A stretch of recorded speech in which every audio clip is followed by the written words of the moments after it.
man. They have the monopoly on violence, dude. And like, and like people seem to be like naively, like just naive, and like they forget, and they think that this is all like for fun and games, and it's all memes and JPEGs and like whatever. But it's like, we are going up a very powerful institution that it's a winner takes all type of thing, and all we have is grassroots. We have better incentives, but they have all the men with guns, and they can just put you in a box. I really believe like the system is breaking because Fiat is breaking with it, and it's just a symptom of the system failing, the political atmosphere, the political environment. So Bitcoin is like our life raft. It's like our way out of this madness. But the people in the life raft are like, literally like, you can't be on the life raft because you're not pure and you don't like Bitcoin enough. And it's like, and then like, you're like, dude, like there's a fucking 50-pound, 200-foot megalodon in the ocean chasing after us, and you're fucking complaining about, this dude on the fucking raft that's not as morally pure as you are, bro. Like, I'm sorry, dude. Like, look, I get it. I don't like shit coins either. Like, I don't like shit. Like, I think that they hurt people, and I get that. And you have to take like a stance, and somehow we try to do that at Simply, where we choose certain types of sponsors. But again, that's a business decision. But like, let's see who comes out on top at the end of the day, right? That's the way I look at it, bro. But like, that's capitalism. Like, that's the way that things are supposed to be done. I really don't like this kind of like commie collectivist type of mentality where you have no skin in the game. You have no experience running your own business. You haven't really built anything. You're just an observer, and you're trying to tell other private companies how they should and how they shouldn't run their businesses. That's some commie ass type of shit. Like, if you have a problem against a private company, start your own and compete with them if you think you know what's best and if you think you can beat them. And I think this really put me over the top. Like, this whole thing where they locked one of us in the box for privacy. Like, I'm like, dude, like, you guys are lost in the sauce. Get your head in the fucking game type of thing.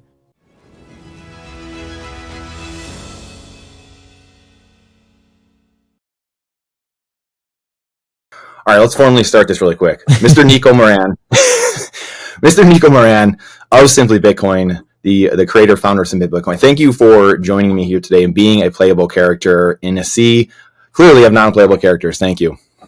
Well, I mean, bro, thank you for having me. I'm a huge fan of yours, and I was really excited when you invited me to come on. So happy to be here. Well, appreciate it, brother. Feelings mutual. It's you and I could sit here. It's funny, like, we did the show a couple weeks ago, me, you, and Opti, and BJ, and we could have been there for 6 hours, like over a couple of beers, and just ranting on and on. So it's, again, the feelings mutual. I appreciate what you do and being in the fight, and I love, really, the two daily shows that I watch are you guys, Simply, and Nolan Bowerley, which I know you guys are good friends with. Yeah, I mean, you guys, the two best real Bitcoin shows out there, and just deciphering the madness of what's going on in the world. So speaking of all that, like we were kind of saying offline, we'll mix some of that in at some point and parse it out a little bit. But boy, oh boy, this world that we're in right now with, I mean, again, whether it's Dame, the FISA stuff going on, I mean, we didn't talk about that a second ago, but like, then you have Samurai going on. I mean, just, it's an endless attack from the state. You say it all the time, right? It's not red versus blue. It's state versus you. It's not, it's the party of orange versus party of green. Where are we, brother? I mean, it's just like, what is going on? The infighting going on between Bitcoiners. I mean, I see boomer Bitcoiners fighting each other right now. I see people that are crypto versus Bitcoin people, and we've got the state over here is laughing. Like, there's constantly distracting us, defrogging the boiling pot for decades, and they're just laughing at us right now. And it's just, it feels, I feel very hopeful, but it also feels kind of like, what are we doing? Helpless a little bit, but I don't know. Please parse through this a little bit for us. Yeah. So, I mean, I recently had Jeff Booth on my show, like a week or two ago. And the way that he frames it is, I think, the most accurate kind of representation of what is actually going on. And the way that he describes it is, in this system, they don't have an option but to surveil and but to control, because the system is based on theft. So we're like observers and we're looking into the system and we're like, what the fuck is wrong? Excuse my language. What the F is wrong with these people? Like, they're psychopaths. Like, this is nuts. Like, why do they just keep taking? Because the entire system is based on theft. They need to build it that way for the system to operate. The problem that I think they're having, and I think that we're all kind of living through this, some people call it the fourth turning, whatever it is you want to describe it, but our generation, like, we got dealt these hand of cards, and essentially the cards are saying, like, look, like there needs to be a change, like there needs to be a revolution. And I think Bitcoin is that vehicle. It is that tool in order for us to achieve this revolution. The revolution that we're trying to aspire to, trying to fight towards, is the separation of money and state. But like every other revolution, and like I always bring up the example of the separation of church and state, which was extremely bloody. And then there was the Napoleonic Wars that came after it. Like, it was a horrific time in human history. Millions of people died. I don't think it's going to be like that. And I think it's going to be a lot quicker. And I don't think a lot of people have to die. But fundamentally, what this is it's a revolution. Like, you are radically changing the pre-existing system.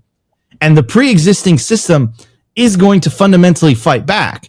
That is what the FISA thing is. That is what Joe Biden saying 44%, capital gains tax, 25% unrealized tax. That is what, the 30% tax on Bitcoin miners is. That is what the Elizabeth Warren bill is all about. It is literally the system fighting back against the decentralization of information, the disintermediation of information, and the disintermediation of money. And it's vicious, and it doesn't like it. And it's like, no. But at the same time, they have a little bit of a cognitive dissonance because they've been used to operating in this environment where, like, their return on violence, their ability to kind of use violence in order to achieve a certain political end goal has an extremely high return. But in a world where people are taking self-custody of their Bitcoin, like, and specifically in a country like the US, where, like, it's like one of the most armed societies on the face of the planet, what are you going to do? Are you going to go door to door, millions upon millions of Americans all over the country, and start literally busting down their door and say, yo, where are your private keys? Like, especially if they didn't commit a crime. Like, dude, I bet you if you do that to, a couple thousand people, like, you're going to get a bad result. Like, you're going to cause some type of political divisions in the country. You're going to cause instability, right? So that's what we're fighting for fundamentally as Bitcoiners, is getting people to take self-custody. And if enough people do this, we win this thing by default. But, like, we will win the revolution. You can't shut this down. It's not going away, right? So all we need is just more people operating within our system, so that, and you mentioned this earlier, where you're talking about that we're just like this minority.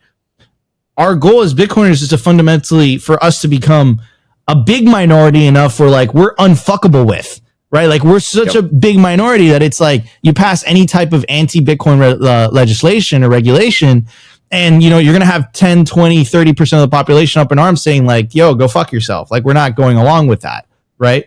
But that what I'm just describing is essentially, that is the chaos. Like, that's where it comes from. That's where that's where the tyranny comes from. That's where the like this over encroaching government type of actions and stuff. Like, that's where it's coming. It's coming fundamentally from that. They're scared, and we're winning, and we're making progress, and they're trying to stop the inevitable. It's wild, because I feel like you made me think of some of these power structures go back hundreds of years, right? You just mentioned, really going back, central banking, the French Revolution. It might have been in the show earlier, your guys' show, talking about the French Revolution, and even before that, right? And some of these power structures, you have people that they've never been told no in their life, right? Like families, like literally 100 generations or 50, whatever it is, 50 generations of people that are British Crown type of stuff, where they have always just ruled life, and they don't know any different. And what you just described gives me chills in a way, because again, it's complete humanity changing, dynamic changing. Like, we've never had the ability to own our own property, really, right? It's like you either rent from the government, the property taxes, or your gold gets centralized or whatever it is. And we finally have that. And they're now, like you said, it feels like they're starting to really understand that, and kind of like the OMG part, like, oh boy, like we're the drowning man in the water, and we're the frog in the boiling pot. And they've been doing these things because I think these families are so good at hundreds of years of lineage of like, hey, this is how we keep power. And it's not, I don't think all of them are necessarily evil in a sense, right? Like they just think like, well, I'm a god, like I'm this person, and like this is how life works. Like, so I don't want to say like there's some evil people at the top necessarily, but collective people do evil things in a way. Halen's razor, like it's not always malice, it's just collective stupidity in a way. And you look at like the Bill of Rights eroding, like, do we even have it? Like no one does anything, no one stands up to defend them.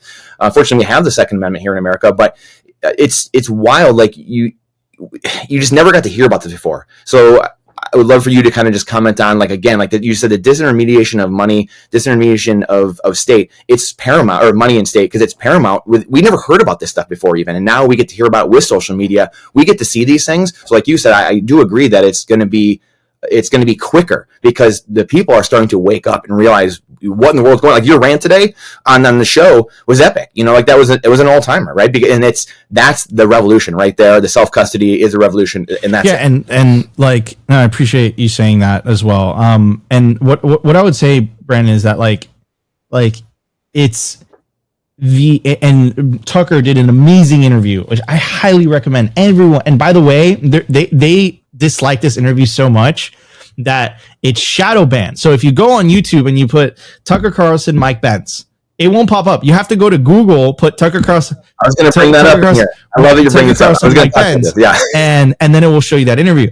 That interview was one of the most powerful, historic interviews I've ever seen in my life. And essentially, they go down the rabbit hole.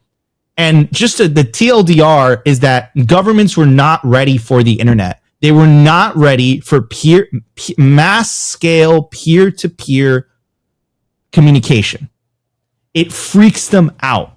They have been they have been able to control the narrative on a mass scale because there's only been a handful of legacy media outlets that during the pandemic, we've really discovered that they weren't like reporters. They were professional propagandists. Like in the Soviet Union, like the guys that were running Pravda, which is like the state official newspaper, they put Pravda to shame. The New York Times puts Pravda to shame. Like the Wall Street Journal puts Pravda to shame. Their same kind of go-to movements where Elizabeth Warren goes to the Wall Street Journal. They try to release on the Wall Street Journal that Bitcoin was used by Hamas to raise funds.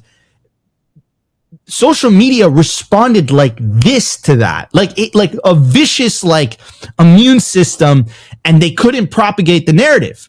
And it got to the point where there was a representative, by the name of Tom Emmer, that literally cornered the head of FinCEN and said like, "Hey, listen, that article was bullshit, right?" And you literally had the head of FinCEN say like, "Actually, terrorists prefer the legacy financial system over Bitcoin." Like, boom, game, set, match. It's over. Finish.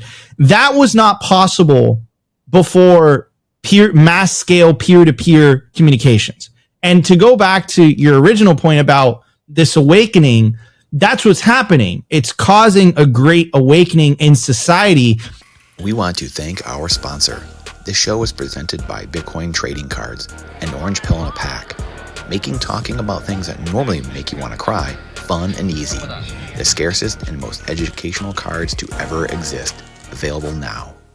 As more and more people go to Twitter or go to the internet to consume the information they wish to consume. That's why the US government is so hell-bent on taking down Elon, taking down Twitter. Like, what came out with the Twitter files was disgusting. It was like literally agencies like, take down this person, take down this person, take that. We don't like what he has to say. Like, that is completely against the First Amendment. Like, they have no regard for it. Like, they don't care because, and that was the whole scam. And I think the internet really kind of revealed it, is that we like as a society, like Operation Mockingbird, all this stuff, like as a society, we've been psyoped, we've been mind controlled, And then they give us like this like illusion of like, oh, but you have an election every 4 years, so you kind of get to decide where the thing is.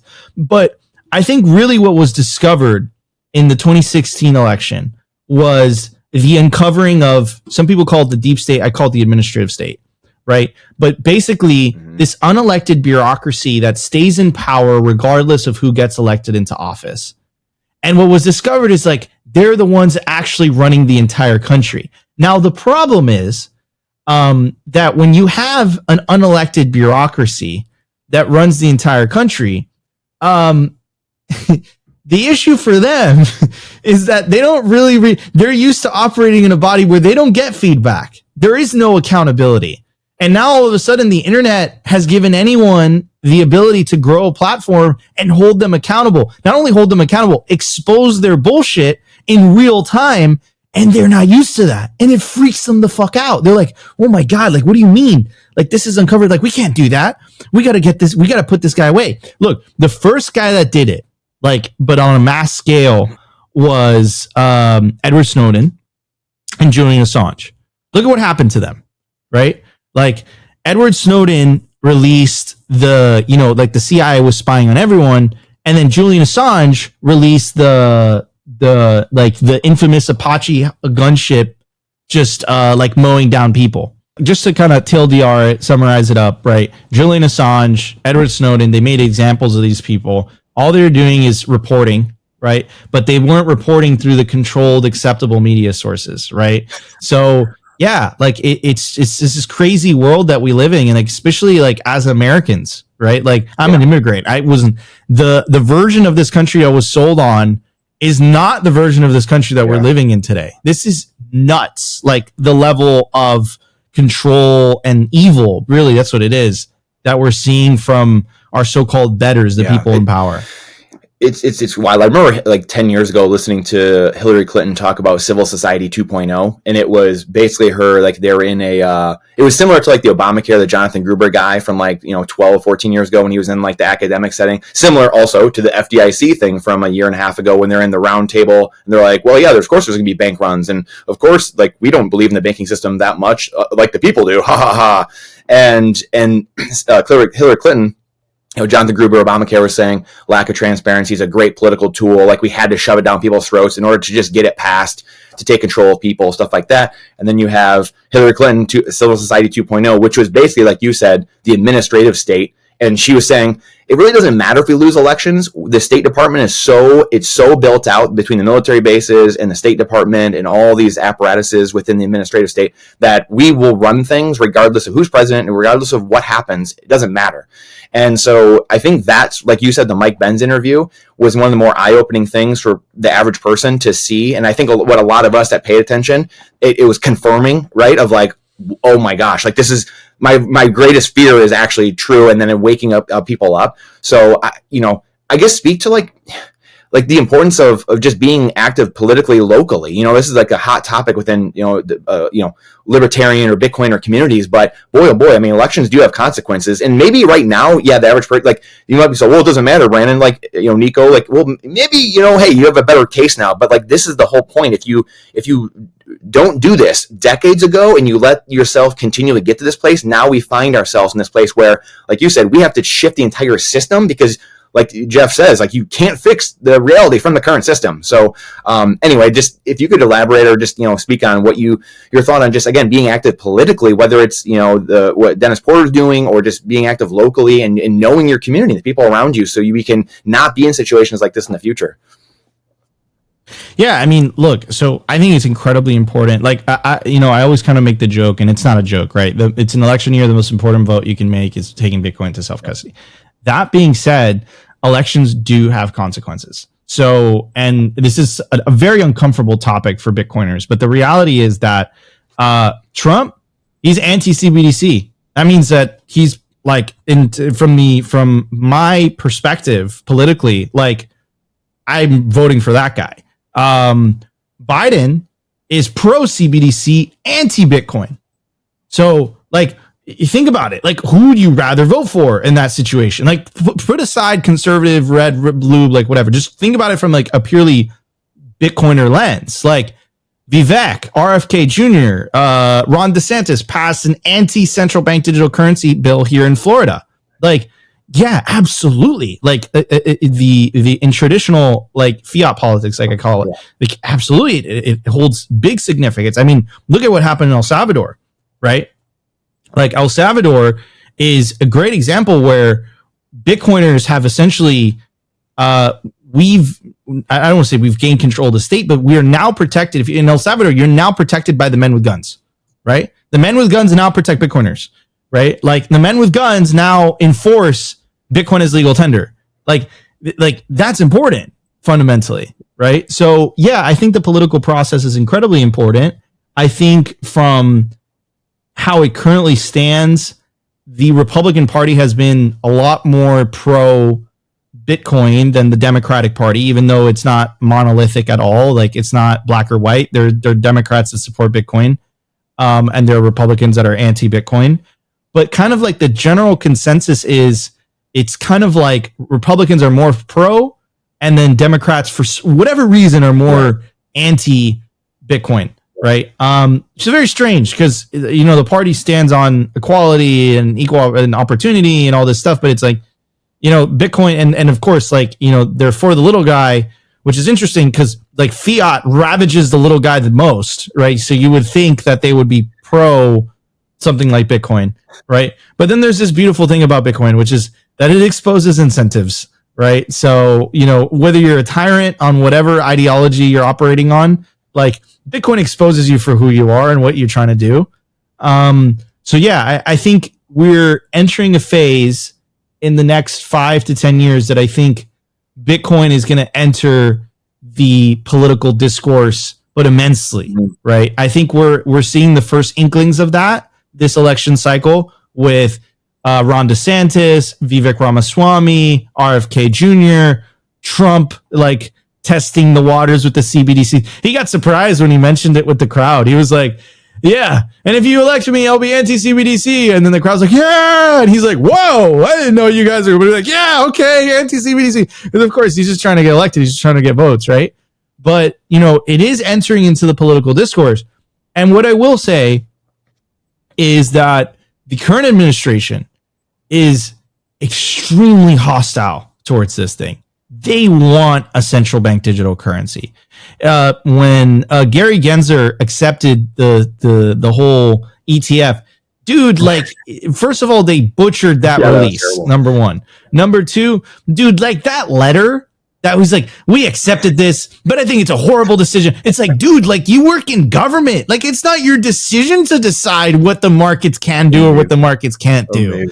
Right? So yeah, I mean, I tend to like shy away from that in my own show just because I want to be inclusive of everyone. And I think it's such a hot button issue, but those have been my observations so far. Like clearly there are some patterns that can't be ignored. Yeah, and it's funny because like I came from a political world, you know, in the 2000s. You know, you and I are similar in age. I graduated Michigan State in 2009, and I was very political in the 2000s. I was in political science, and then eventually got out and got into real estate. You know, found after the crash gold and silver, and you know, playing hockey and doing stuff. But I had a lot of time to study and just see what was going on. But I realized, like, once the great financial crisis happened, I realized, oh shit, like. The conservative side team that I was on, I thought that was right. Like you said, they generally aligned maybe more with like freedom, the principles, Bill of Rights. But I realized there was just a game being played in all of us. It was the money, bailouts, and George Bush is the one that started it. And I was like, whoa, that's not what we do here, you know. And then Obama came out, Bush brought us on the platform, and then Obama came and dropped the platform out from under us and finished it off. And you're like sitting there like, what in the world is going on? So that was really my eye opener of going down this rabbit hole of figuring out the money game of what was happening and how things were, you know, how we were being played, basically. Transitioning to that though, or from that in a way where politics, at this point, I don't know if it is the answer. Like you said, you got to be plugged in, but it is tough because we're in Bitcoin because of, we think this is the answer. It's the new system. It defunds and suffocates these people from doing these egregious things to all of us. In saying that, you know, I talk to a lot of people, I'm sure you get this too, and a lot of conservative people, and they'll endlessly talk for hours about the government this, the government that, and they're in our life and they're doing this. And then you mention Bitcoin or you say something, they're like, well, the government won't let it. The government won't let us have that. The government won't let us do that. And I'm like, whoa. Like, are we not the government? If you're saying that your vote doesn't matter and you can't change it and politics is downstream from culture, then we have a bigger problem here. We need to talk about the credibility of elections, So like, do you get that too? Because it drives me absolutely bonkers. Yeah, I mean, so like, like if we're kind of heading down this conversation, right? So yeah, I from the traditional American right wing perspective, you would think that like, oh, Bitcoin, yeah. But what I've seen from like traditional conservatives is kind of like this reactionary, like they react to the left, they react to what the left is doing, and I'm like looking at Tucker and I'm looking at like Tim Pool, or I'm looking at like Alex Jones. Like all these people, there's massive audiences, and like they're like identifying like the lunacy of the left and like what the left is doing, and like they're like whatever. But I'm like, you guys are just like effing like you're just reacting and like saying like, oh, this is crazy. But like if they were serious about taking down the left and they were serious about taking down communism, the fifth tenet in the Communist Manifesto is the necessity for the centralization of credit, the necessity for a central bank. There you go. Eric has a pocket constitution in his jacket. I got it somewhere, but I got the Communist Manifesto sitting on my desk all the time, so we remember. Exactly. Keep your enemies closer, man. You got to know, right? I tweeted this out the other day. Fiat enables socialism. Bitcoin starves it. How? Right? So socialism is based like the only way that ideology works is effective wealth redistribution, right? So there's two ways of doing that. Direct taxation, that's not enough, right? And then the most effective is wealth redistribution through inflation, right? So if the conservatives and the right wing were really serious about defeating the left, like for good, like type of thing, they would adopt a Bitcoin standard. Look, by definition, a central bank and fiat money is a progressive system, right? Bitcoin is the most conservative money the world has ever seen. Literally, by definition, it can't change. You can't change the rules. There's a fixed supply, right? So the conservatives are operating in a progressive system, trying to change the progressive system, and the progressive system is operating on its own set of rules, right? And again, maybe I'm wrong here, right? There's progressives that are Bitcoiners, and I support them, and I think that Bitcoin should be inclusive and all that thing. But I think that Bitcoin is a much more conservative technology than it is a progressive technology. And the reason for that is it protects you from confiscation. It protects you from redistribution. And without redistribution, you can't really have, the quote unquote equality, right? That is the equality is only possible through coercion, right? Through like, I'm going to take from you and I'm going to give to the other guy. But what happens when you have unconfiscatable wealth, right?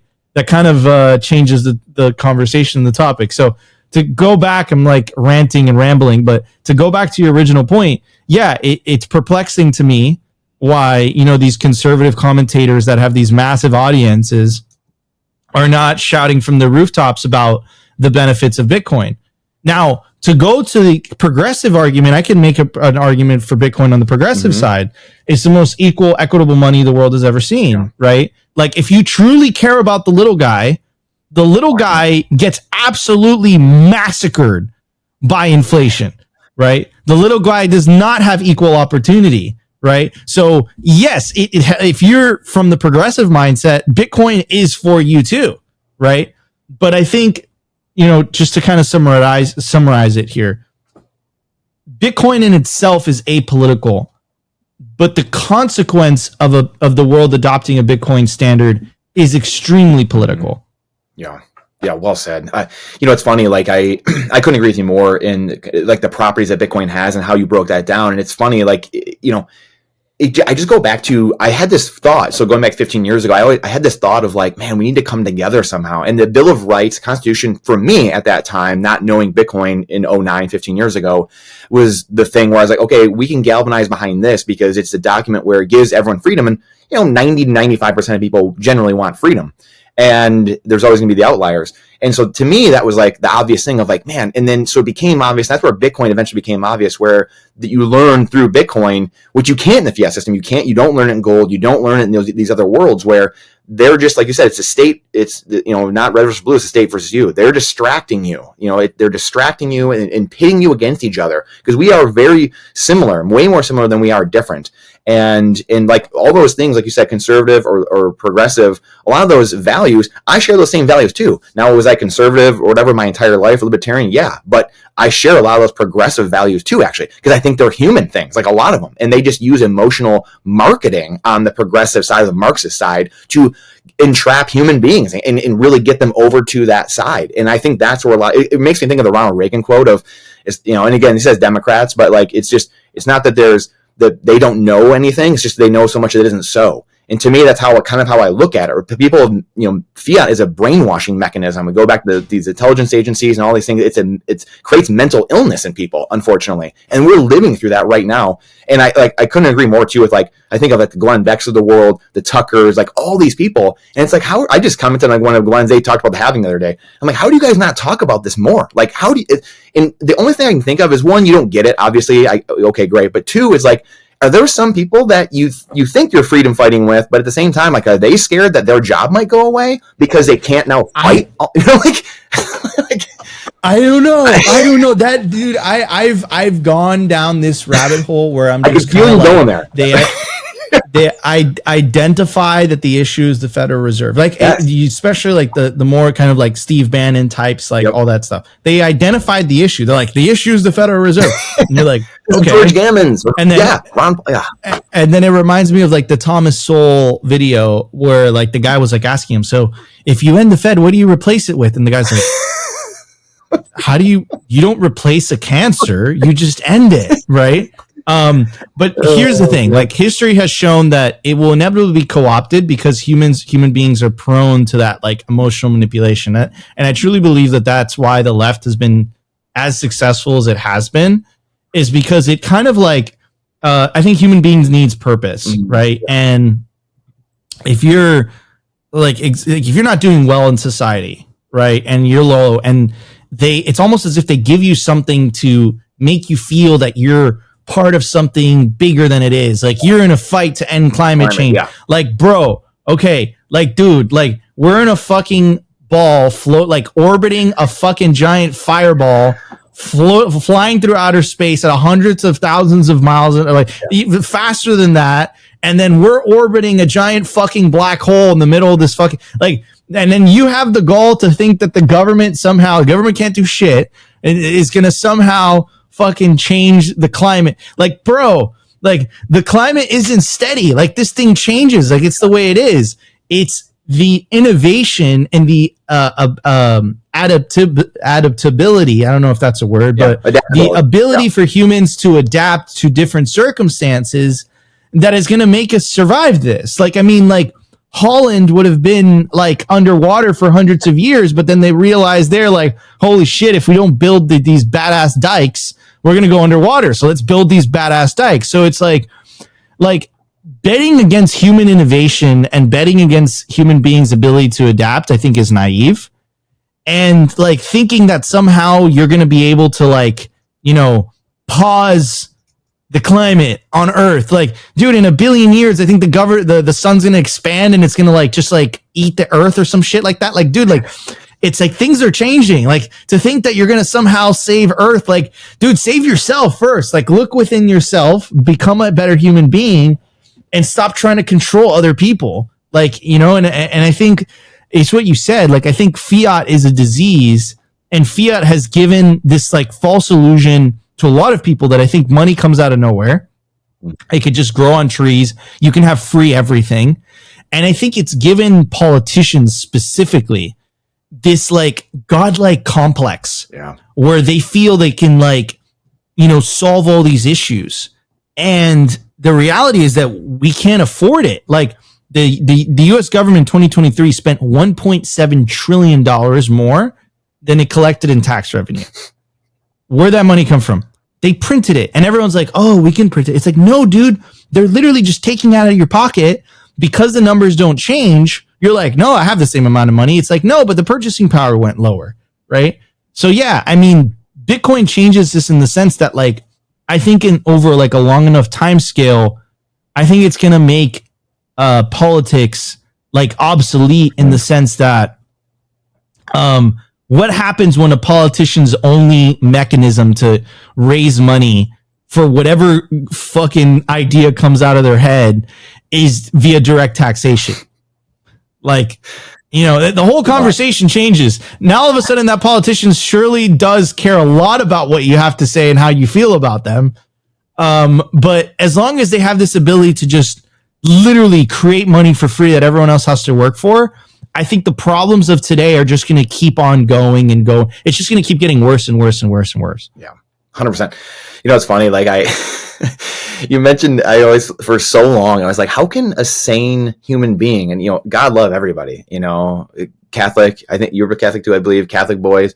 I love all people. I love all people. But how can some people believe the things that come out of someone's mouth in the sense of like, you're against climate change, you want dirty air and dirty water? It's like, yeah, you're right. I breathe a different supply of air, and I actually drink a different water source from you. And you know, I don't like women either, because I don't have 3 girls and I don't have a wife or a mother or grandmothers. I mean, the things that people, like, the stories they tell themselves are mind blowing. And this is where we find ourselves. I think of, again, the incremental relenting, which you guys were talking about earlier, which is just the frog in the boiling pot. And it's so well said. And this is something you guys brought up in the show earlier too. Like, what am I getting for my taxes? Like, I actually wrote a letter to Gretchen Whitmer, our governor here in Michigan, and was like, what am I getting for, like, I could go to Florida and I could no state income tax, or I could go to Texas, or I think Tennessee, or like I could go, or Arizona. I could go there. Like, I might just end up moving here, because what am I getting? Like, what am I actually getting? The roads suck here. It's terrible. You're trying to take all of our rights here, you know, gun rights, everything. Like, what am I getting for my 6% or whatever the heck I'm paying every year? And it's mind blowing to me. But do these bad things going, so this, and then, you know, Samurai Walt, what's going on there, kind of bringing this all together. I mean, do bad things just have to keep happening? I mean, people have to get punched in the face a dozen times till they we're in a fight. This guy's we're at the bar. I'm on the ice rink, and I'm in a fight. I didn't want to be, but now I'm in a fight. I unfortunately, bro, like, I think it's human nature. It's so funny that you wrote a letter to your governor, and I'll let me respond to that real quickly. So, like, Florida and Texas have no income tax. Where's better quality of life? New York, California, which has incredibly high income tax, or Florida or Texas that has no income tax? Enough said. So it's like what the fuck, right? So, and then they would tell you, like, their argument is like, no, well, we need to build out services for the people. And my argument would be like, do you think you're going to do a better job than entrepreneurs? Right? Like, I don't think so. Right. So, but anyways, that's a whole other issue. So, but to go back to, like, I tweeted this out, and I was kind of joking, but at the same time I was serious. When Javier Milei won the election in Argentina, I was like, all right, guys, we have the political roadmap. All we need is 150% inflation for a libertarian to get elected. So that's right. Like, so, I mean, and I was joking, but at the same time I was serious. Like, I don't think people ask questions until money breaks and stops working. And then when money stops working, people are like, oh, okay, you know, like, maybe we should look for an alternative. But as long as the bread and circuses are strong, like, they just released a new Fallout show on Amazon Prime. It was so awesome. As long as there's a game on Saturday, you know, as long as you can, like, have a barbecue and watch Netflix. Like, people don't understand, like, how good people in the US have it compared to the rest of the world. And when you have it really good, it's decadence and comfort. And when you have decadence and comfort, like, people are really not incentivized to pick up that metaphorical rifle and be like, all right, you know, time to change shit up. Like, it's too comfortable. So I think things have to get progressively worse for people, which sucks ass to say that, for a critical mass to wake up and be like, yo, what the fuck, dude? Like, this is kind of weird, you know? 100%. You know, so it's funny. Like, I'm Googling when did the TV come out? It says September 27th, or September 7th, 1927. Color TV. I don't know. Must have been a couple decades after that. But when I was interviewing Surfer Jim the other day, and I've been thinking about this for a while. But then he said this, And we go back to like what WTF happened in 71, like 64 they were taking, well, I guess it started before that, right? But then like 64 they're taking the silver out, and then obviously gold in 71. But I think of like the television, like Surfer Jim. I was like, I asked him, I forget what I asked him, but he was like television. He's like the television. He's like, I grew up with it. Like I spent way too much time watching it. But this bread and circus, like it just, what you said made me think of this, like the Colosseum, the Roman Empire. You have like the game's on, the NFL draft tonight. We got this on, and it's just like you said, it's that comfort. It's that like, well, like it's not that bad. Well, I'm not breaking the rules. I'm not breaking the law. Like, it's not that bad. Like no one's knocking on my door to come handcuff me and take me away right now. I mean, I've had family members say stuff like that to me, and it's just like, you want to just like throw them up against a wall and shake them. And because you're trying to limit this, like the collateral damage, like this samurai guy's going to jail. That is the collateral damage. Ross Ulbricht going to jail. That is the collateral damage from people not standing, the light not disinfecting the darkness for decades. And we are starting to live through that. And I don't want any of us to go to jail. I don't want my family to go to jail. I don't want, like that's what we're trying to stop at the end of the day. And that's what I think is, it's so like right in our face. And it's like, it's so scary, like you said, because we only need a couple % of people to change it and to really, politics being downstream from culture and change that sentiment. But it feels so far away at times. Yeah, I mean, it does feel tremendously far away, and I think that's just because like the nature of the industry that we just happen to choose, and I think that from like a human time span, right? Like this is moving so slowly, but the humans live 70 to 90 years old, between that kind of like age range. So it's like from our perspective, we're just like, dude, this is happening so slowly. But from like a historical standpoint, like things are happening pretty effing fast, right? True. And I think it's just like accelerating. And I really think it was the internet. It was like the internet, dawned. It's peer-to-peer global communication. Like that's nuts, right? Like back in the they set up like the first telegraph or whatever underwater. And that was the first time like the United Kingdom could like talk to someone in the US, and it was like relatively quickly. Before that, you literally had to put a fucking piece of paper on a boat and fly it over the Atlantic. You would not hear from it's like, oh, I got a letter from my family member dated 2 months ago. And you'd be like, oh, it's so great to hear. They could be dead, but you're like kind of like interacting, whatever. Like now I could literally pick up, and call someone in India, which is like literally halfway across the world, like literally across the world from me, like, and I can communicate directly. I mean, look at what we're doing right now, like video 1,000 miles away from each other instantaneously and have a regular conversation. Like this was not possible, 20 years ago. And then what are the implications of people being able to do this on a massive scale? Now, all of a sudden, like you can have all these people communicating, these dissonant ideas in the eyes of the state.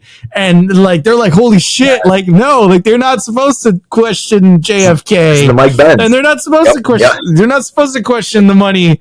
Like, what do you mean? Like, they're not okay with our fucking, our national security policy. Like, what do you mean we can't invade countries anymore?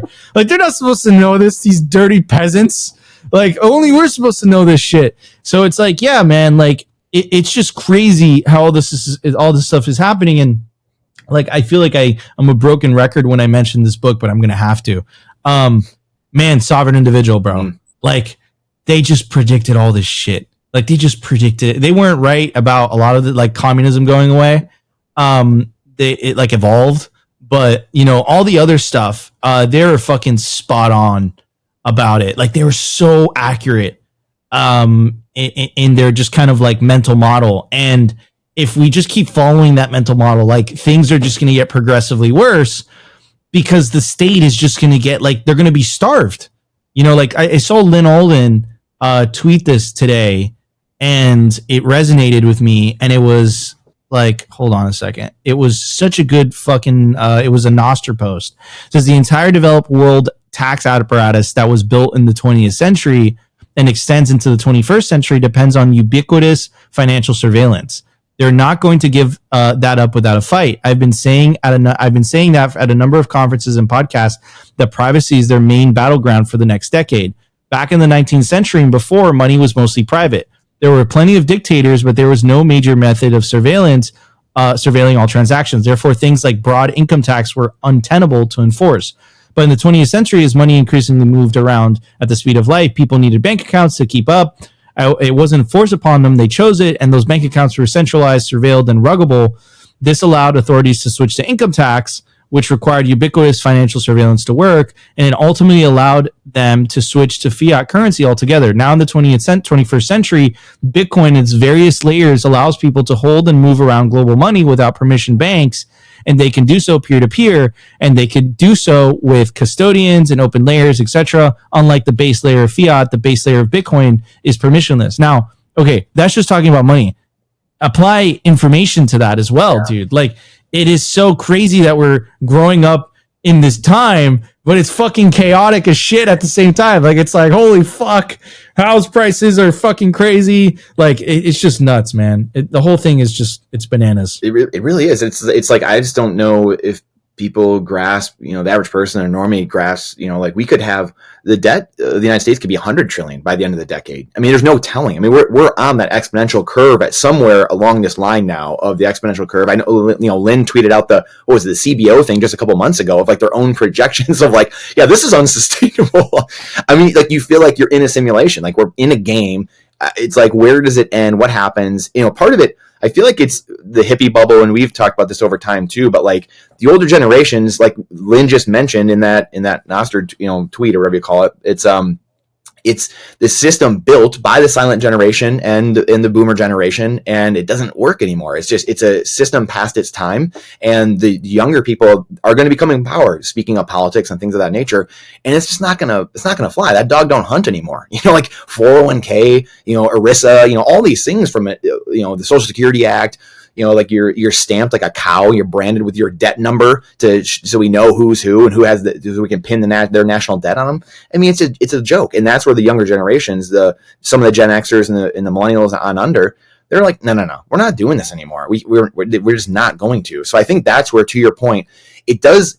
I think a lot of these things are probably moot in a way, like it just the iceberg flips almost, and it happens quickly because in the next couple of elections, you're going to have Bitcoiners coming into power, and it's just going to start flipping. And I think that's the thing that's almost hard to realize, where maybe the debts do start kind of spiraling out of control, but at the same time, people are coming into power, people like us, and they're like, no, like, what are we doing here? So anyway, I think that's, I feel like that's inevitable, I guess, just because of demographics.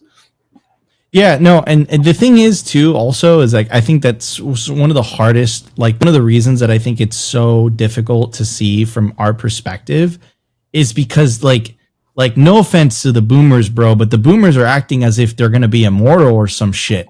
Like, dude, like they're acting as if like, they're gonna live another 150 years or some shit. It's like, dude, and they're acting like it. They're acting as if like they're going to be in power forever. And it's like, no, dude, like eventually, like we're human beings, we're mortal. Like we have a set time span to live.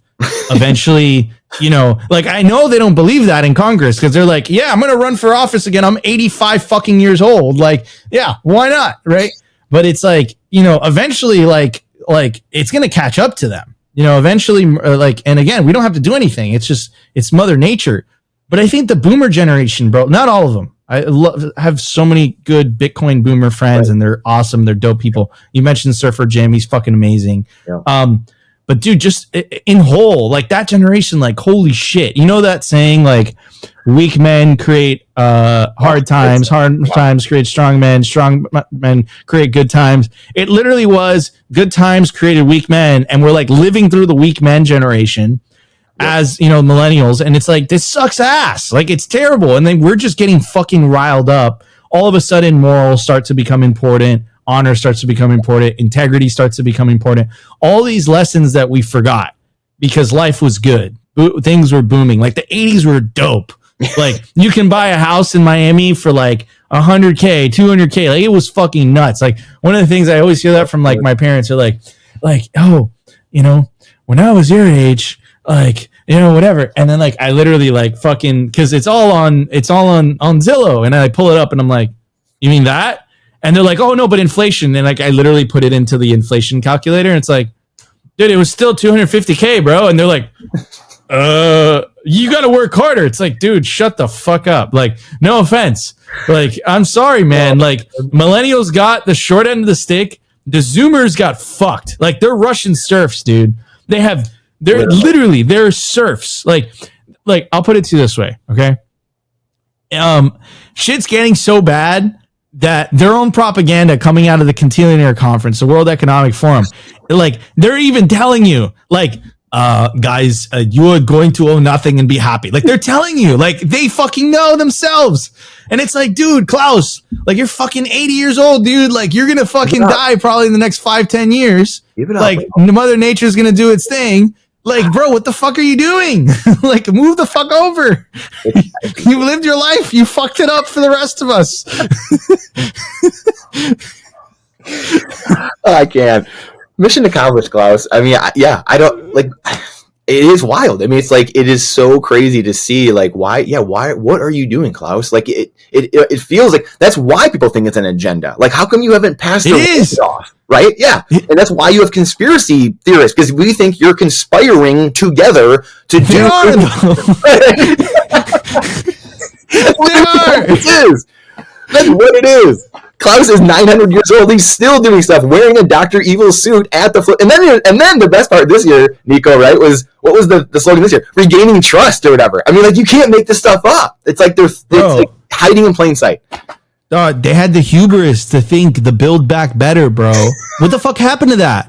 It just disappeared, bro. And then all the politicians all around the world, like, there was like this like epic compilation video of like all these politicians, different nationalities, like, we must build back better. Like, dude, that was classic. That was bro. Yeah. What build back better? You guys shat the fucking bed, like, on epic proportions, dude. Like, and then it's what you said, like we must regain trust. Like, dude, like, no, like that, bro, like, fuck you. Like, literally just stop doing, like, this is the part that, like, governments are like, whatever. Like, there was the prime minister of the United Kingdom, and he was like talking about it. He's like, look, we're here to help. We got to the pandemic, but we bailed you out. We printed a lot of money, and that caused inflation. But it was because of the war. It was because of the pandemic. It's like the war didn't hit the fucking P button on the keyboard. You did, bro. Like, if governments did nothing, I feel like it would have amounted to a better response than them trying to get involved and play God, in my opinion. Look at Bitcoin. I mean, to your point, the greatest thing was Bitcoin, right? Like, the last 18 months, FTX blows up, Doquan blows up, Celsius blows up, all these things blow up. What does Bitcoin do? Nothing. It dips down a little bit. It took a little hit. TikTok next block. Here we are, back at all-time highs. I mean, like, what are we doing? You know, like, it's comical. The free market doing free market things. It's weird how that works. It's weird, right? It's so weird. It's like almost unbelievable. It doesn't make sense. It's inconceivable, right? Like, oh man, Kane's rolling in his grave. Kane's rolling in his grave right now.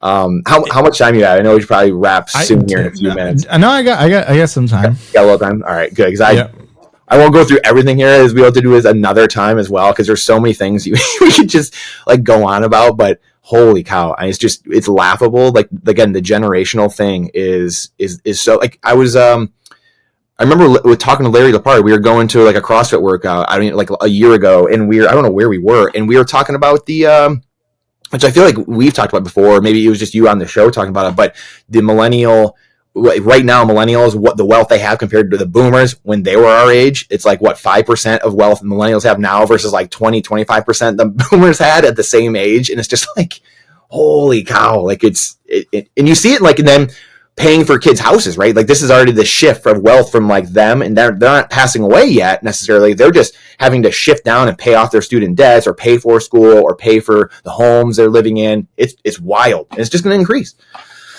Dude, it's not like, man, I'm just not a fan of that. Like, and again, it's not, like, Larry Lepard is dope, right? Foss is dope, right? Like, these are Gary Leland, BitBlock Boom, like, such a fucking badass. Like, dude. But like, I feel like the lion's share of that generation, bro, is like hubristic, godlike complex. Like, you know, like, I don't know what the fuck happened, you know, and then when it's just like, yo, like we had it hard, we had it much harder than you guys. It's like, work harder. It's like, yeah, motherfucker, when you were our age, that worked really well. But like right now, like that's not enough, you know, and like they don't understand. Like it's inconceivable, and it's inconceivable to them because they caused it in the first place. Yes. Right. So it's just funny. It's just funny. It makes me think of, I'm trying to find the tweet, Cameron McGregor, who's awesome dude. He has a YouTube channel. He's not like that well known in the Bitcoin community yet, but he's brilliant. He went to the Naval Academy. He's only got like 1,000 Twitter followers, but he's probably one of the smarter people I know. He's been in some of the spaces here and there and stuff like that. But we were talking the other day, and he was like the silent generation is becoming irrelevant. The boomer generation is blue pilled, right? Because like you said, they're in that turning. Their part of the cycle was like nothing happened to us. So we didn't have to go to war really. We didn't really have to do much. Again, and God love all of them, right? It's just fact is fact, right? Like where you turn in the cycle, it just is what it is. We have to recognize that. And then the Generation X is purple pilled, Gen X or Gen Y, us red pilled. And then black pilled is Gen Z, like you said. They're just out to lunch. They're serfs. And then my wife Jessica said Gen A, which is Alpha, which I believe is 5 or 10 and under, I believe, which is all of our kids. That's Gen Alpha. Is that the Bitcoin generation? Is that the orange pill generation now? So we have this generation where they're going to know nothing but Bitcoin, you know? So we all have young kids, and it's just like they're the ones truly at the end of the day we're doing this for, but also they're going to be the ones who know nothing different. They're not going to know this old bullshit. They're just going to know Bitcoin, and that's it. Yeah, and I think that's incredibly important because that just creates this like new generation of fighters and like new generation of people that like they're so laser focused on the like they're not going to put up with the bullshit. Like I have this conversation with my wife all the time, and I'm like, look, this schooling thing, like it's like we're not just gonna send our kid to go be indoctrinated. Like that's not like we're putting a lot of thought into that. And then like imagine, man, like our ranks just get larger and larger over time, and their ranks get smaller and smaller over time. So like what, and have you ever seen this meme of like, it's like a Wojak and then the Chad, and it's like, if your kid doesn't go to school, like they'll be an extremist. And then the Chad's like, yeah. So and then the Wojak's like, what?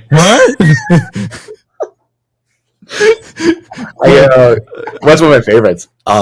It's funny. Like we were just having this conversation. Jessica and I were just talking about this again, and our kids are 7, 5, 3, and 1, and so we've been having these conversations, and they're in a Catholic school right now. But it's just, I know the time's ticking. It was just because of the situation we were in that we kind of forced hand. But I know we'll be homeschooling at some point. I was just like driving the other day. I was like driving our little one to school, and I was just like watching like two like little dudes out there, like probably 8, 10 years old, just shooting hoops at like 8 a.m. And I was like, dude, like that's amazing. And my third one is a boy, and I'm like, and I already like, he is not going to school. Like he absolutely will not go to school, formal education or compulsory schooling, like especially for boys. I mean, it's just like, oh boy. So you're just watching, you're like, what am I doing? Like, what am I sending you into this little prison cell for 7 hours a day for? And it's been 2 years, but it's probably time's ticking. Like it's not going to be that much longer. And it's just like, it's just a different world. And I don't know, have you got into any of the like Daniel Prince's stuff, like all the books he talks about? I can't remember the guy's name off the top of my head, but he was the professor, worked in the New York school system, I think, for a long time, wrote a bunch of books. I haven't read any yet, but I have like 4 or 5 of them. And it's all about, again, how it's, the General Board of Education from Rockefeller in 1902, and how they were there to create doers and not thinkers, and all the schooling changed from late 1800s to the early 1900s, and really just started like, hey, we don't want competition. We want you guys to just be worker bees and just go do what we tell you to do, and not think, just memorize stuff. So phenomenal books. If anyone hasn't seen those are must reads. Yeah, no, and I completely agree. Like it's again, it's like kind of like the industrial age, like conveyor belt type of mentality that I think the previous schooling system has kind of like it's like it's been normalized, but you know, but you're starting to see it, and like I think people is kind of going back to previous part of the conversation where we were talking about essentially like the Great Awakening, and I think people are starting to see that like the traditional schooling system is this effing machine, man. It's like this like it's literally it's a conveyor belt, and it's a propaganda machine. Like it's indoctrinating you with like what they're doing to little kids right now is like, I don't even know if we want to go down that rabbit hole, but like, you know, it's insane.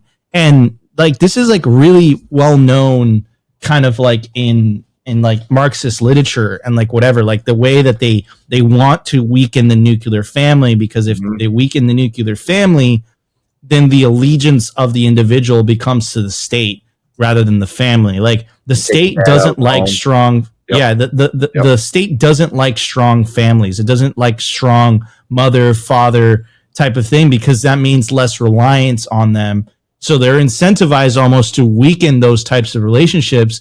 And then the mechanisms of which they try to achieve this are really fucking evil, man. It's sinister. It's fucked up, you know? So yeah, man, it's such a crazy rabbit hole for sure. It really is. And really quick, these are, and I'll put these in here too for anyone who wants to see them, but like Dumbing Us Down, Weapons of Mass Instruction, some of his books, John Taylor Gatto. So check those out. But yeah, I mean, you look back in like the history of like, we had eugenics in this country 100 years ago. And this is all because of progressivism, you know, Marxism, you know, the Fabian school. Like this is all from that. And then ironically, right this past week, you have Columbia, which is like the ground zero for a lot of that coming here into America, actually from that school of thought, coming here to start indoctrinating people, the professors, and start teaching Americans, like you said, to break their back, to break their will, I should say, and internally, so they didn't have to fire a shot. And we're at that end game. And then you have Columbia literally coming full circle. They have to shut down classes and go remote learning because what are they doing? They're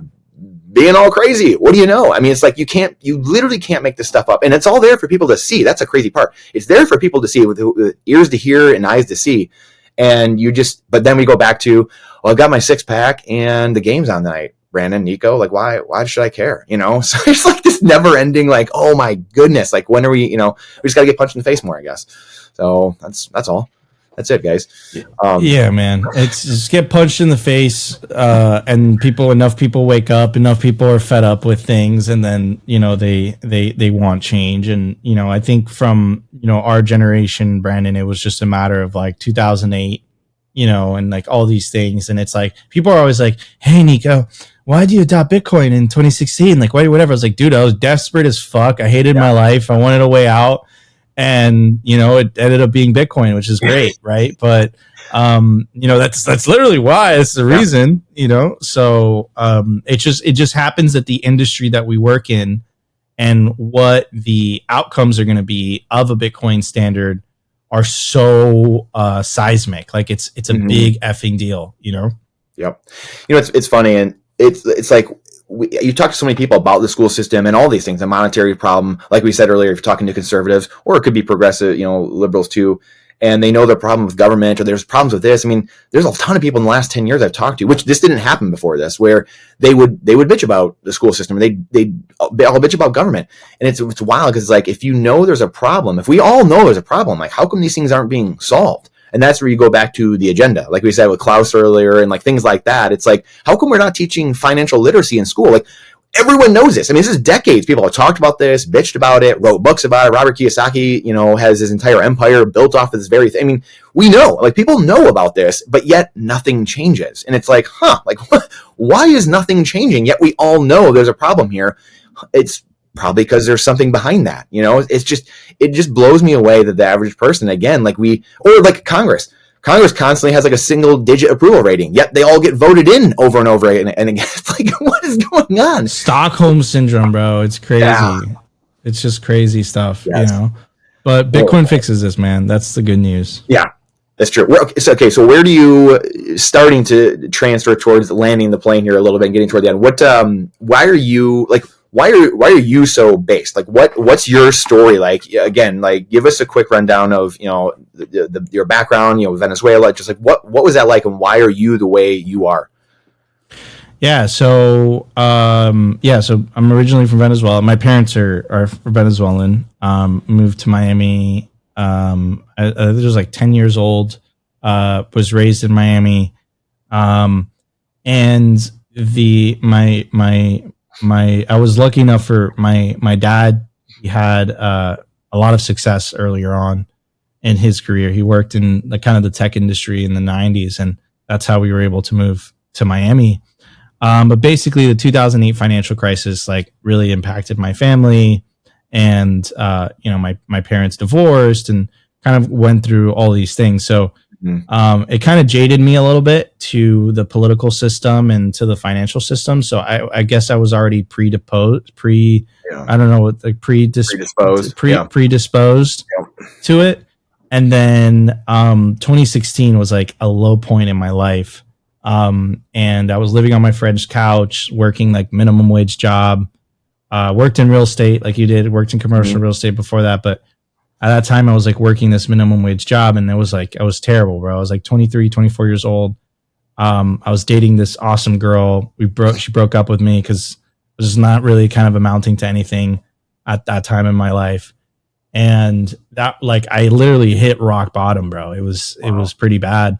And that's when I found Bitcoin, and I literally just went all in. Like and it wasn't because I was like, oh, Nico, you're fucking smart. And it was like, no, dude, I was so fucking desperate. Yeah. That I was just like trying to find like an industry or something that like I wanted to break into. And, that's kind of like where I started. I began the industry through mining. So like I fell in love with mining, and then 2018 hit. Wasn't that great for mining.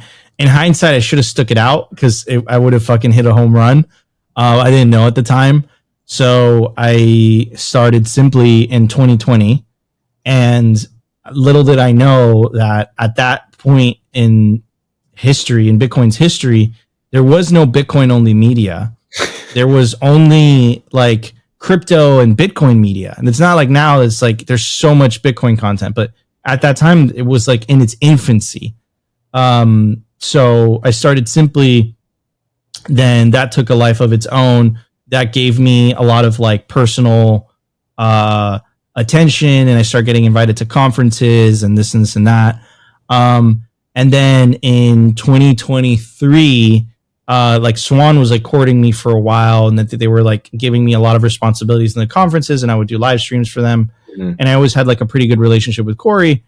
And he offered me a job. I turned him down because it was the bull market, and I thought I was hot shit. And then the bear market came, and I was like, hey, about that job, like I'll blow up your YouTube channel.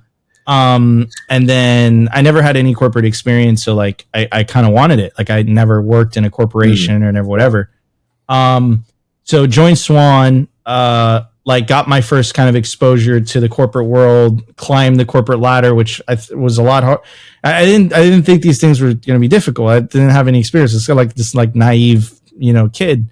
And, ended up climbing the corporate ladder to becoming the director of content strategy, basically fancy way of saying I led their YouTube strategy and their video strategy. So I taught their whole media team, like how to make YouTube engagement content, like all that stuff. It was a great experience. And then my family were making bets. They're like, Nico's not going to last a job for a year. And I was like, no, I'm going to last 4 years. And then literally a year and a month, I couldn't deal with corporate politics anymore, which no one ever tells you, right? Yeah. When you join a corporation, like I'm like happy-go-lucky I joined. I'm like, yeah, I'm just going to make content. And I'm whatever. And then there's like there's a whole other side of it. It's like there's a lot of politics involved, especially in an organization of that side. And I love Swan too, by the way. They're an incredible company, and I can't criticize them whatsoever. Love Swan, love Corey, great. It Not just comes with it's the nature of corporations. It has nothing to do with them as an organization. And I was like, no, dude, I'm an entrepreneur. Like I can't. Like I'm an entrepreneur. I love being my own boss. I love kind of being the one in charge in the driver's seat, and simply had reached enough of a critical mass at that point where we had enough income where I can support myself and my entire team. So cut the umbilical cord in January. I wish it went a little bit more smoothly, but I made a huge impact, and then my outro was just, it was like that. I guess it comes with the territory of hiring a content creator. I made my own path with Simply, and we're super, super happy now. And we're making enough money where it kind of supports, the entire corporation. We have enough sponsors, enough people supporting us. And we're a team of 4 people full-time, 12 people part-time. Would love what we do. And it's been an incredible experience so far. But Swan played an instrumental role in being one of Simply's first sponsors. I'll forever be grateful for Corey for giving me, someone with very little corporate experience, that opportunity. And I learned a tremendous amount of working at Swan and, interacting with those people. It's an incredible team, incredible company. But it was time for me to venture out and be the entrepreneur that I am in my heart. So I pulled the trigger in January, and fast forward to April, and this is where we are. I love it. It's absolutely amazing. I mean, your channel is blown up. I mean, it's massive. You guys do an awesome job. Like we were saying earlier, I mean, I think you guys do an unbelievable job. The daily show you guys produce, Rustin's, show that he does, and his videos that he puts out. I mean, just everything is awesome. And I think it's setting the standard for what a lot of, Bitcoin stuff will kind of emanate from, just kind of the content creator community going forward. So people have to check that out, which we'll link to in here for sure. What's the biggest thing you've learned in that, was this 7, 8 years in doing that, just kind of through Bitcoin, just seeing the content creation side and media side, people that are starting out? What advice do you have for people getting into this space and starting to say, hey, I'm on this mission too. Let's go, let's make some content. Let's do this together. Me being one of those people, obviously too, what's your advice to people that are like, hey, I'm just jumping in this year. I want to make content. Let's go. Yeah. So, and again, I kind of learned all of this, through my experience at Swan. If you come from a traditional media background, you are at a severe disadvantage to someone that comes with no media background, because if you come from a media background, you have to unlearn a lot of stuff.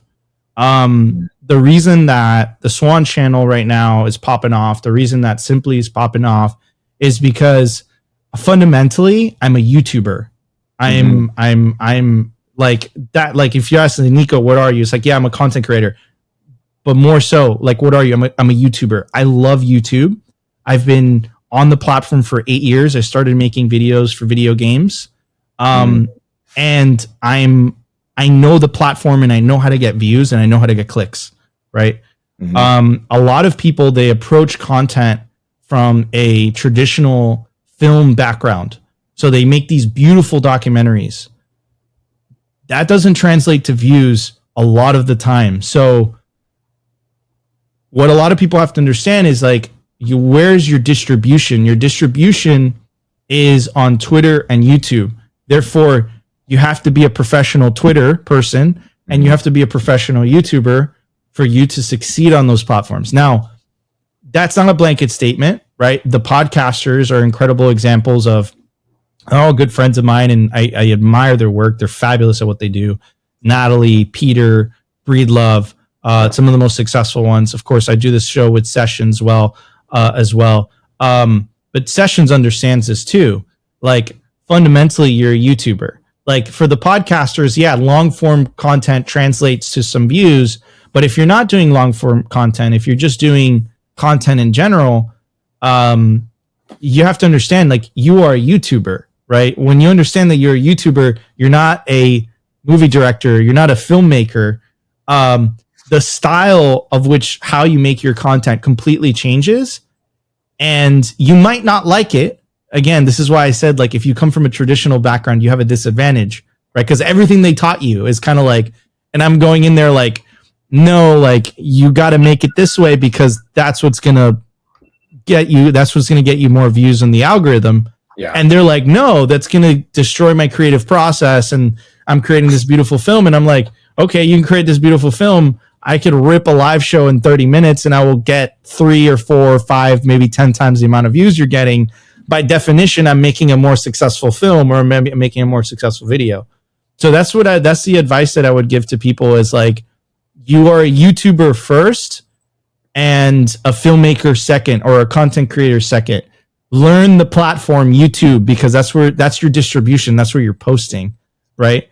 And to my surprise, just based on my career and based on my experiences, you'd be surprised how many people don't know that. Like very, very popular people, huge following. You'd be surprised. Like they look at you like a crazy person. They're like, no, I have a traditional film background. Like I went to school for this and I'm whatever. And I'm like, okay, you went to school for this. I've been making YouTube video for 8 years. Right. And then, initially you doubt yourself. You're like, no, like there's no fucking way they went to school for this or a professional, whatever. But the thing is about views is that they don't lie. Right. And, views are king on the internet. Engagement is king. And he or she or they that can get the most amount of views is by definition winning the game. Right. So, and that's a very tough pill to swallow, especially from people that come from traditional media backgrounds. And it kind of reminds me of, this is the last bit I'll say, kind of reminds me of you want to see one of Mr. Beast's episodes or podcasts. He's the most popular YouTuber on the face of the planet right now. He gets more views than everyone, like including legacy media. Doesn't matter. This guy gets the most amount of eyeballs out of anyone on the planet. Okay. And he literally says, he's like, we don't hire from traditional backgrounds anymore. Right. What does that tell you? And that's been my experience so far in my career too, is that give me a rough diamond who's like naturally gifted at making content. And I could tell that they have a voice and they have a charisma and they have whatever.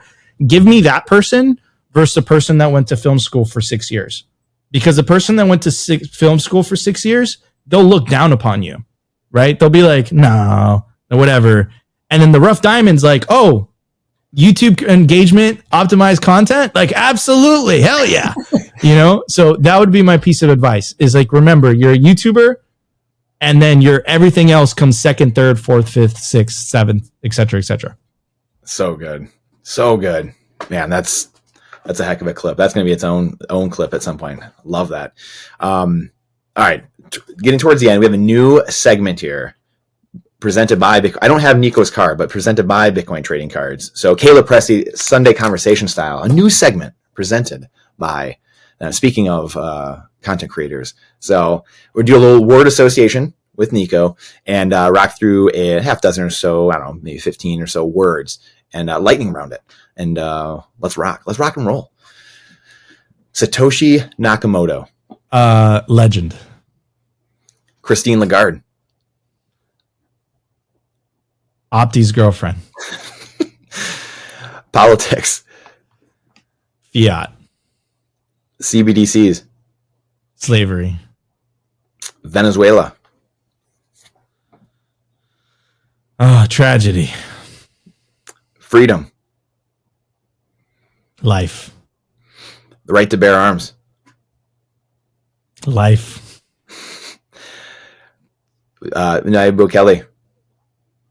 Hope. Family. Everything. Elizabeth Warren. Demon. Entrepreneurship. The only way to live. I love that. Citadels. The future. The Canadian Trucker Convoy. Freedom fighters. Faith.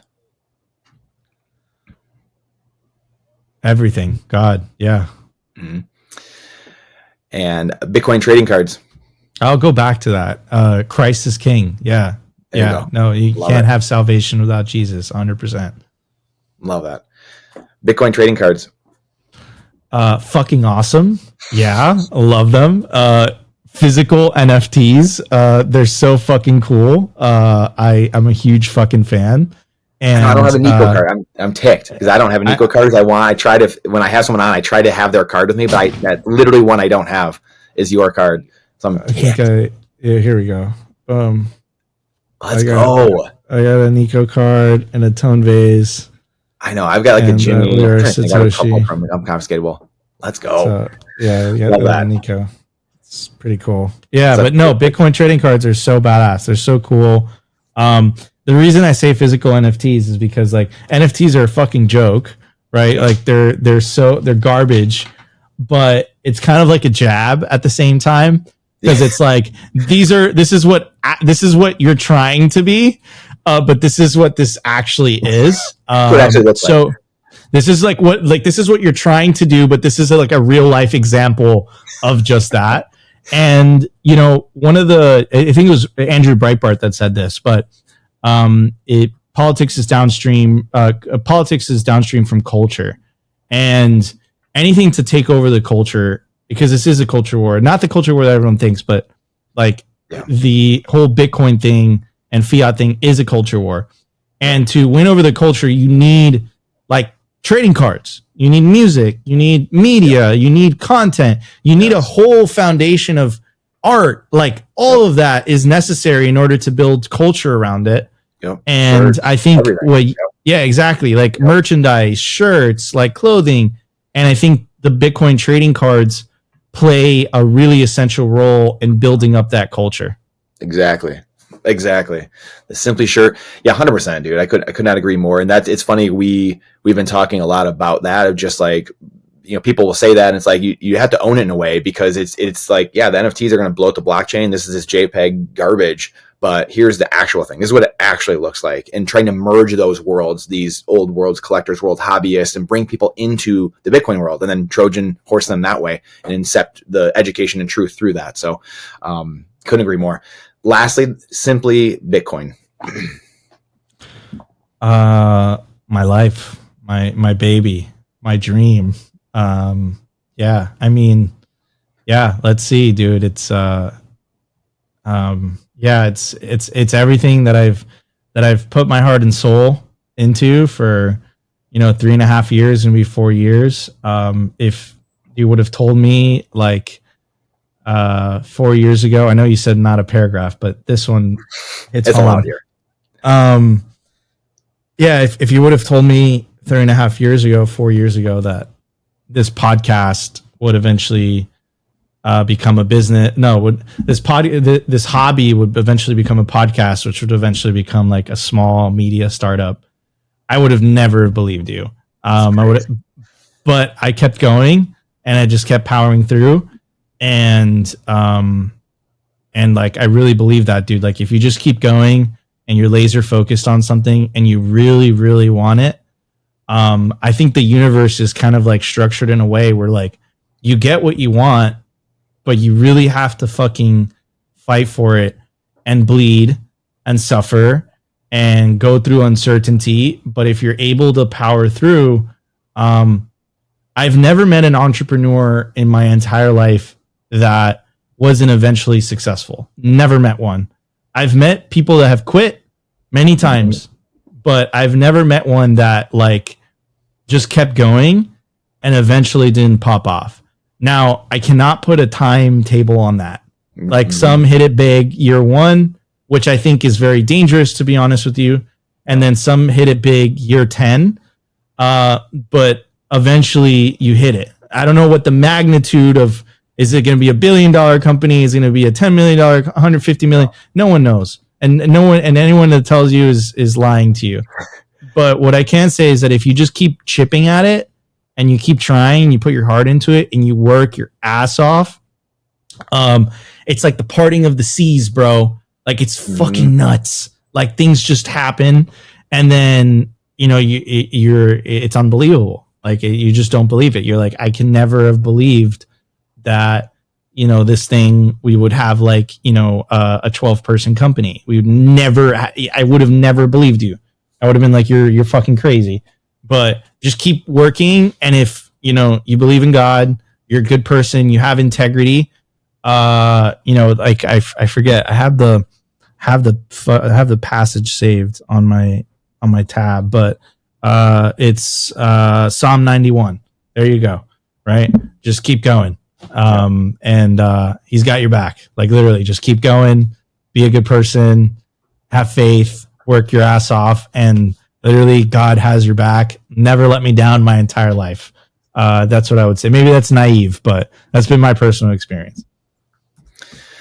Well, Bitcoin is lucky to have you. We're glad that you stumbled into Bitcoin and had that desperation, because we are lucky to have you and the company now. It's so cool to see, man, honestly, and grateful to call you a friend and know you. It's just, you have to find like-minded people on the mission, because unfortunately, boy, there's not a lot of them. So when you have, whether it's kindred spirits or people on the same mission or whatever, you got to stick close to them, and just, grateful to know you.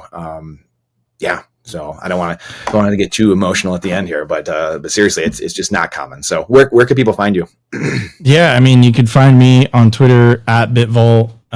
You can just search Simply Bitcoin anywhere, and, YouTube, Rumble, X, and we'll pop up. And, very privileged and thankful for everyone watching and supporting us. We wouldn't be here without you. And again, it's been an honor to be on your podcast, Brandon. And, I was very excited when you initially invited me. So thank you. Well, thanks, Nico. Thank you for having me on your shows as well. And just very grateful, man. And thank you, most importantly, for being a playable character, someone who can critically think in a sea of non-playable characters. Thank you. Thanks, brother. Thank you for checking out this episode of the Playable Characters Show, brought to you by Bitcoin Trading Cards. Make sure to subscribe so you don't miss any of the future Bitcoin and financial experts we have on the show. Plus, we will be doing random big giveaways throughout different moments of shows of collectible cards, sats, merch, and more from guests, so you won't miss anything. This show does not constitute any investment advice, only freedom advice. Everything you see here is opinions from the hosts and the guests themselves, nothing further. Please don't trust, verify. For full transparency, I do lead marketing efforts at Bitcoin Trading Cards, where we are trying to spread freedom to all of humanity and orange pill the world, one collectible physical trading card at a time, by making things fun and easy to talk about that normally make you want to cry. You can reach me directly through my email, brandon@btc-cards.com, with any inquiries or playable character suggestions. See you on the next one.